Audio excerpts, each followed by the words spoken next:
घंटे की आकार के बेल घंटी को भी दबा दें ताकि हमारे नए वीडियो आपको लगातार मिलते रहें।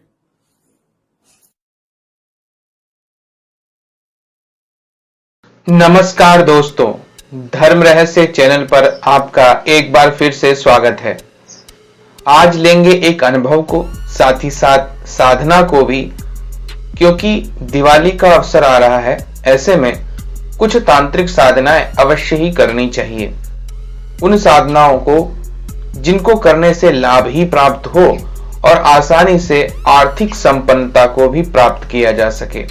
तो चलिए पढ़ते हैं इनके पत्र को और जानते हैं इनके अनुभव के साथ साधना के विधि विधान को। नमस्कार गुरुजी, मैं एक छोटा मोटा तांत्रिक हूं। अपना परिचय गुप्त रखना चाहूंगा, लेकिन मैं स्वयं के साथ ही घटित अनुभव और इस साधना को दर्शकों के साथ साझा करना चाहता हूं। इसका कारण यह है कि ज्यादातर आज के युग में लोग सरल साधनाएं करना चाहते हैं और उनमें सफलता भी प्राप्त करना चाहते हैं। तो मुझे ऐसा लगता है कि धन देने वाली और सुखों को प्रदान करने वाली ऐसी उत्तम दूसरी साधना दीपावली के अवसर पर नहीं हो सकती है।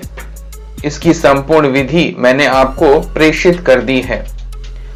कृपया इसे अपने इंस्टा मोजो अकाउंट में डालकर सभी के लिए उपलब्ध अवश्य करवा दें।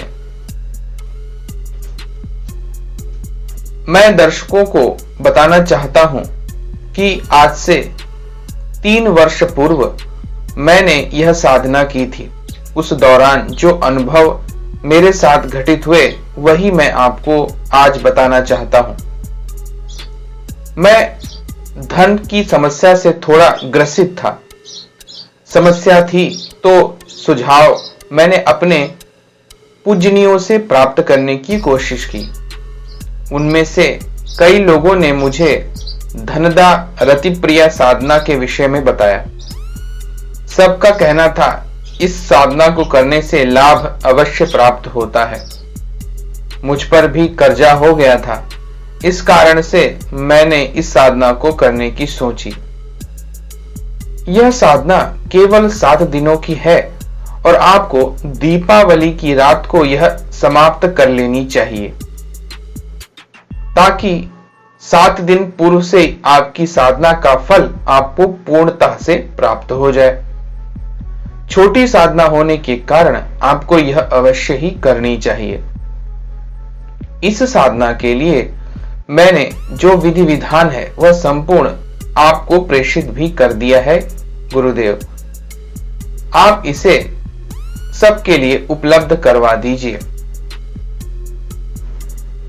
अब मैं बताता हूं कि मैंने यह साधना की और मुझे कैसे अनुभव हुए और मेरे जीवन में क्या थोड़ा बहुत परिवर्तन आया। मैंने दरिद्रता के कारण इस साधना को शुरू किया था, तो मैंने दिवाली से ठीक 7 दिन पहले से इस साधना को करने की सोची। सारी चीजें मैंने इकट्ठा कर ली जो इस साधना में आवश्यक होती हैं। परिवार वालों को जब पता लगा कि मैं कोई विशेष साधना करना जा रहा हूं, तो सबने कहा तांत्रिक साधनाओं को मत करो, लेकिन मैंने उनकी नहीं सुनी। इस साधना के लिए आपको तैयार होना पड़ता है। यह आवश्यक है कि कोई भी यक्षिणी साधना, चाहे वह सौम्य हो या उग्र, आपको तैयार रहना चाहिए और यह तैयारी कम से कम 1 वर्ष पूर्व ही शुरू हो जाती है। ऐसा कैसे होता है इसके बारे में मैं सहजता से यही कहना चाहूंगा कि कम से कम आपने अपने इष्ट मंत्र या फिर गुरु द्वारा प्रदत्त गुरु मंत्र को 1 वर्ष तक जपा हो, तभी आप इस तरह की साधनाएं करें। वरना आपके लिए यह एक साधारण प्रयोग मात्र रह जाएगा। जब आपके अंदर तत्व ऊर्जा अधिक होती है तो शक्तियां भी आपकी ओर आकर्षित हो ही जाती हैं।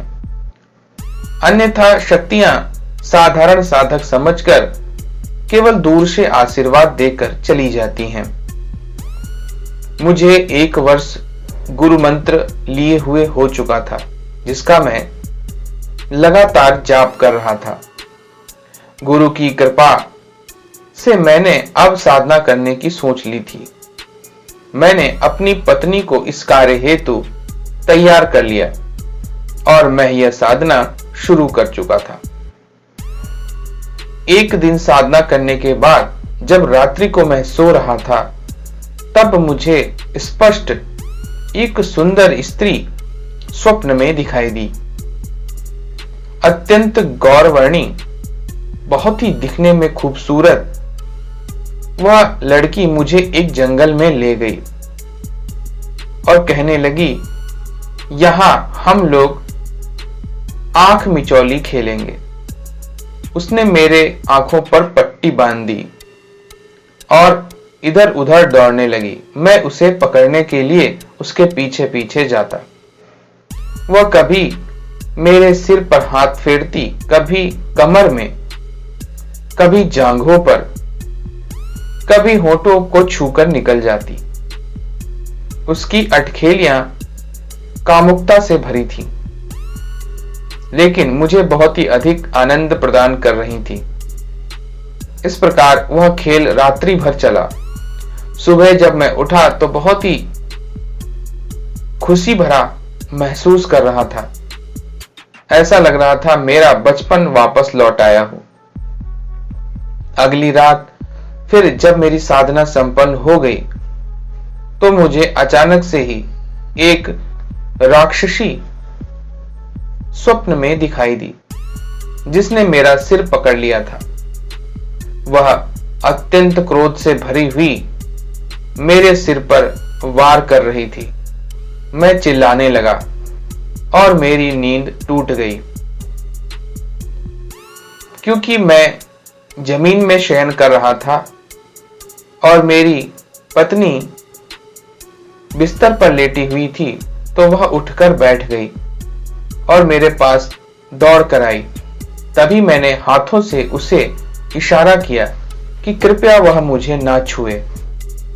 साधना के दौरान या फिर जितने दिन भी आप कोई तांत्रिक साधना करते हैं, उस दौरान किसी स्त्री का आपके शरीर को छूना भी वर्जित होता है, चाहे वह आपकी स्वयं की पत्नी ही क्यों न हो। यह बात साधना करने वाले अच्छी प्रकार से जानते हैं। साधना के दौरान स्वयं के द्वारा बनाए गए भोजन को ही ग्रहण करना चाहिए और यह भोजन भी केवल 24 घंटे में एक बार लेना चाहिए, ताकि आपका पेट फूले नहीं और आपको साधना करने में कोई परेशानी भी नहीं आए। इस प्रकार से दूसरी रात्रि भी व्यतीत हो चुकी थी। तीसरी रात्रि को मुझे कोई साधारण स्वप्न नहीं आया, कोई विशेष प्रकार के अनुभव भी नहीं हुए और ऐसे करते हुए अचानक से 6 दिन बीत गए।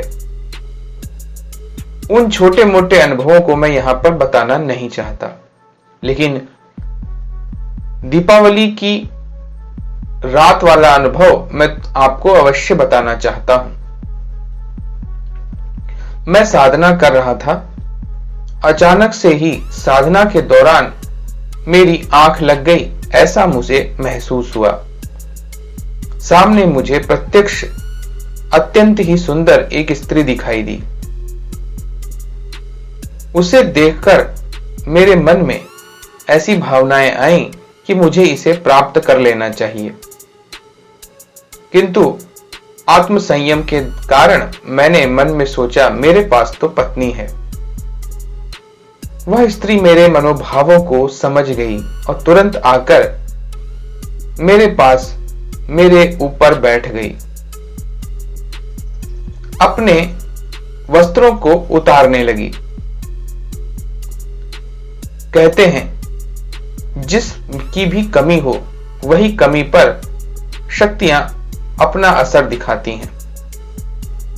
मैं डर के मारे कांपने लगा और मैंने उसे बहन शब्द कहते हुए अपने से दूर झटकने की कोशिश की। मेरे मुंह से बहन का शब्द सुनते ही उसने तुरंत ही वस्त्र धारण कर लिए और सामने खड़ी हो गई। उसने मुझसे पूछा, तुम्हारी क्या इच्छा है? मैंने उनसे कहा, आप मेरी परीक्षा ले रही थी, किंतु मेरे पास पत्नी है। कृपया इस प्रकार की मेरी कोई परीक्षा ना लीजिए। मैं दरिद्रता से जल रहा हूं, समस्याओं से घिरा हुआ हूं। मेरी दरिद्रता का नाश कीजिए।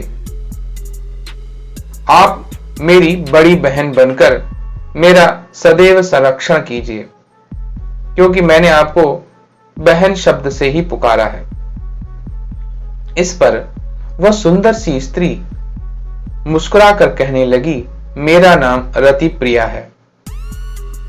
आज से तुम सदैव अपनी पत्नी से संतुष्ट रहोगे, क्योंकि तुम मेरे जाल में नहीं फंसे और मैं रति की देवी हूं, इसलिए सदैव तुम्हें अपनी पत्नी से अत्यंत ही सुखद प्रेम की प्राप्ति होती रहेगी। रही बात धन समस्याओं की, उसके लिए मैं तुम्हें एक छोटा सा काम बताती हूं। यह कार्य सदैव करते रहना। उसने मुझे जो कार्य बताया था गुरुदेव, वह मैं यहां पर नहीं कह सकता, क्योंकि वचनों की कुछ गंभीरता होती है, लेकिन उसके बताए गए मार्ग का ही असर है जो मेरी आर्थिक स्थिति आज पूरी तरह से बदल चुकी है और धन की कोई समस्या मेरे पर नहीं है।